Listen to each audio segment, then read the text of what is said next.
And, yeah, that's it. I just two-cycled this boss really, really quickly, and now, no!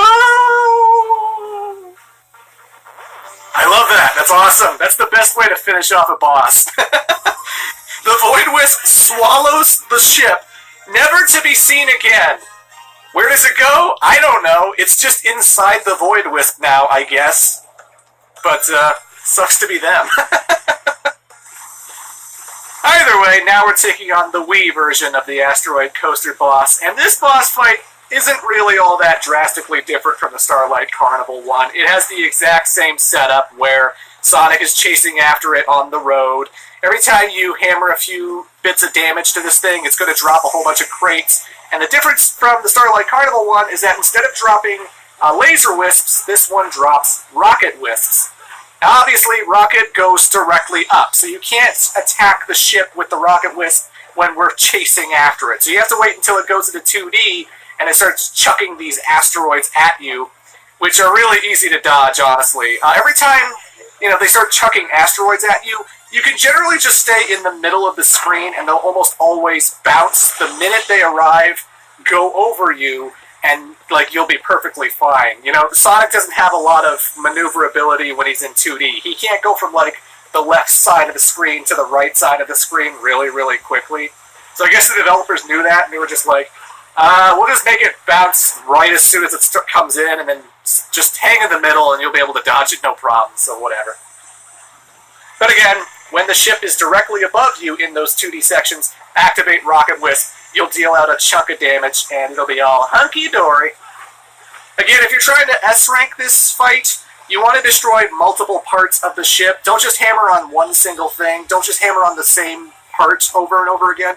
Destroy a spotlight. Destroy a side thing. Destroy one of the turrets. Just keep homing attacking different things. And sidestepping a lot. When you're running down the road, keep sidestepping left, right, left, right, left, right, left, right, so you can get quick step bonuses.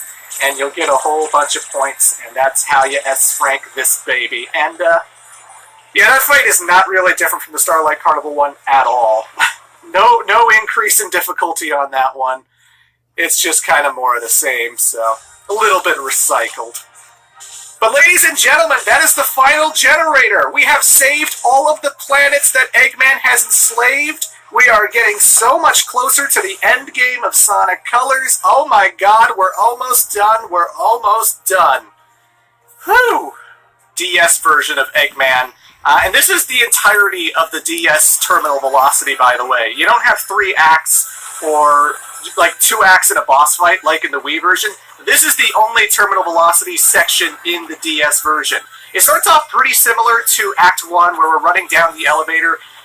But the difference is, we're actually fighting Eggman right now. Eggman is chasing us in his Nega Wisp robot, and you have to constantly boost every now and then because the purple arm thing that's trying to crush you is catching up to you. It's not insta-kill, it just damages you and makes your ring scatter. But it will keep catching up to you, so you want to boost every now and then, or run into dash pads that are scattered throughout the elevator. And you just want to make sure you keep following the trail of rings, but I always run into white walls constantly in this level because they come up so fast. Even when I'm not boosting, it's just they just come immediately, and it's hard to react to all this stuff. So I should preface the boss fight right away by saying that you have to get all of Eggman's wisps away from him in order to initialize the final part of it. And how that happens is you need boost energy, and every time he tries to attack you, you have to boost into Eggman in order to steal a wisp from him. Right now he just did burst. A whole bunch of sparks fly all over the place, and you have to stand in the one spot that there aren't sparks. And then he lands, and when you boost into him, you steal burst, and you'll see under Sonic that I have a burst wisp on me. So now that's mine, and Eggman can't use that attack anymore. He will never use the burst move ever again for the rest of this boss fight. Now I just got Rocket Wisp. He occasionally sends rockets, and then at the very end he sends the cockpit at you. You boost into the cockpit when it rises up. Here he's using Drill Wisp. He swings at you 3 times, and you want to boost into the swinging arm each 3 times, and then he'll land, and you boost into a 3rd time to get that Drill Wisp. And now he's going to do... I don't know. Oh yes, now he's going to do laser. So he's going to keep shooting these lasers at you, and eventually he's going to do this charge-up shot, and you have to boost into the cockpit so that he will shoot the laser into Eggman, and then you'll get the laser wisp. And now he's doing the void wisp. He's going to start shooting this black hole in the middle. You want to keep running away from it, and eventually the cockpit will come closer to you so he can shoot a laser at you, but if you boost into it, you'll get the void wisp. There's a lot of explanation with this boss fight. A lot of people are probably going to see a lot of cycles repeat over and over again because they don't know that they have to boost into Eggman in order to get the wisps away from him. You need all 5 wisps that Eggman has in order to initialize the final hit.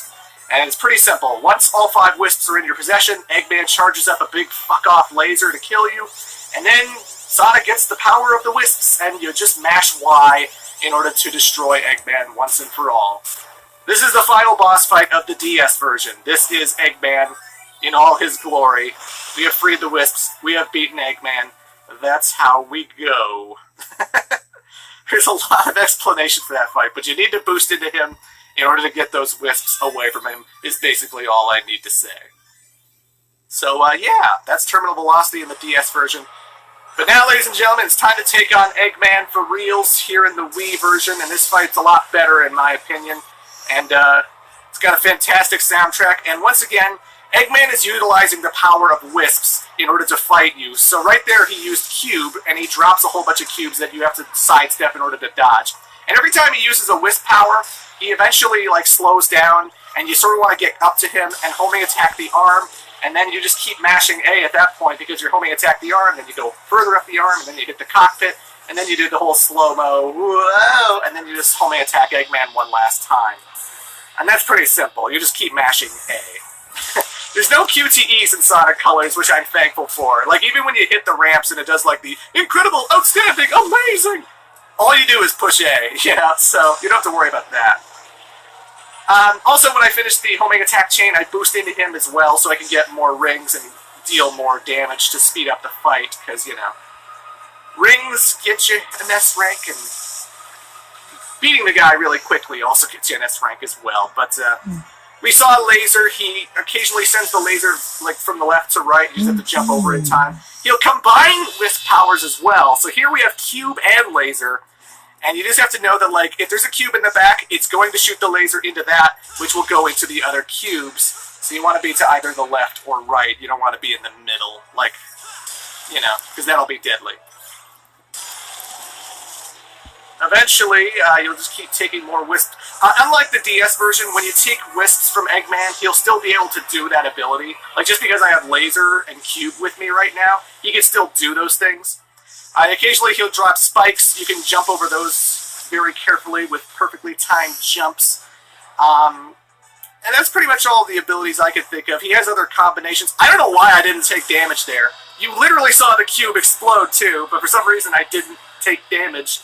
So, I don't know. Whatever. The lasers and stuff get a lot faster as the fight goes on. The music gets a lot more intense as the fight goes on, because we're actually hearing an orchestral version of Reach for the Stars, and it's pretty fantastic. You horrid little hedgehog! Unlimited colors! Laser, Trio! Rocket!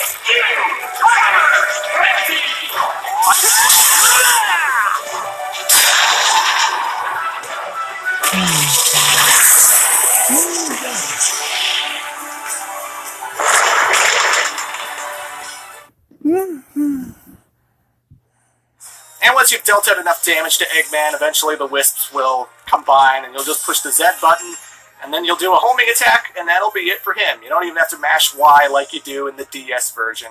Not the hardest final boss fight in the world, but you know what I'm thankful for? No crazy boss monster, no god form, no crazy, plot twist. Eggman's the final boss, and you don't need to be Super Sonic. I enjoy that quite a bit. At least in the Wii version, anyway. But we are getting very close to done with the Wii version. So, that's a pretty fun boss fight, if I do say so myself. To the story. So you don't get Super Sonic in regular stages, but, hey, this is exclusive to the DS version, and that's pretty freaking cool, if I do say so myself. So the supersonic rules apply here. You start off with 50 rings, and you're encouraged to keep collecting more because with each second that passes, your ring count goes down. And when Sonic has 0 rings, he turns into normal Sonic, and then he dies, and you don't want to die in the void of space. You have a charge feature. Like, you can move around with the control pad, and you can build up energy with the Y button, and then let go of the Y button to go a little bit forward. It's actually pretty similar to how it was in Sonic Rush and Sonic Rush Adventure. And you're supposed to hit asteroids into the Mother Wisp's tentacles so that when its arms are down, you can then charge and head for the Mother Wisp's eyeball. And once you hit the eyeball 3 times, the fight is over. So right now we're in the charging section. The Mother Wisp has a whole bunch of fireballs that are scattered around, purple and red fireballs that you want to avoid. They actually home in on you if they get close to you, so you got to make sure that you keep a fair distance from them, you know? In order to trigger the charge section where we start heading for the eyeball, we have to make sure we hit the asteroids into the tentacle arms. And how it works is you have to hit the asteroid from a certain side in order to make it go a certain direction. Like, it's always going to go to where the tentacle is, no matter what, once you hit it. But where you hit it from is going to dictate which arm it goes for. So if you hit the asteroid from the left, it's going to go to the right tentacle. And if you hit the asteroid from the right, it's going to go to the left tentacle. And if you hit the right tentacle and it's down, and then you hit the asteroid from the left, it's still going to go to where that downed tentacle is, and you're going to waste your shot, basically. So you have to know that from what side of the asteroid you hit it is where it's going to go, you know? With the charge sections, you're just encouraged to run into rings, watch out for the fireballs that home in on you, and when you get close to the eye, this cursor's going to show up on the eyeball, and when you push Y, Sonic will boost right into it to deal it some damage. The cursor can miss, however, because the cursor does move left and right as soon as you get close, and if you push it at the wrong time, the Mother Wisp will actually knock you out of the sky and send you back, so you gotta watch out for that. Right here, I'm trying to hit the tentacle with the asteroids, but he keeps, like, raising his hand. Like, every time I hit it towards him, he raises his hand to, like, slash at you and stuff. So sometimes you'll have to get used to that where, oh, he's getting ready to do a move. So it'll always go where his tentacle is, but, you know, if he's slashing at you, you won't be able to hit it. So that's kind of, It'll take a little bit of practice. Again, you have to make sure that you're collecting rings. Do not forget to do that. Pay attention to the top screen to see where they're coming from, and collect them as many as you can, because that's the only way you're going to die. The Mother Wisp will never kill you. It keeps shooting this laser exactly where you are, so you'll have to keep moving left and right as you're going forward. But the laser will not kill you. It'll just make your progress slower, and it'll take you back a ways. And you can be kicked back to the asteroid phase if you take too much damage in the charge sections. So, yeah.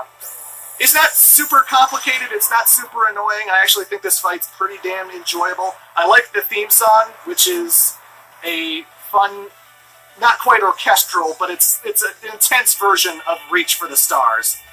But you hit the Mother Wisp 3 times, and look, it's pink again, it's happy again, it's no longer a Nega Wisp. We have saved the day, ladies and gentlemen, we have saved the day, and now the Mother Wisp is back to normal. I feel all warm and tingly inside.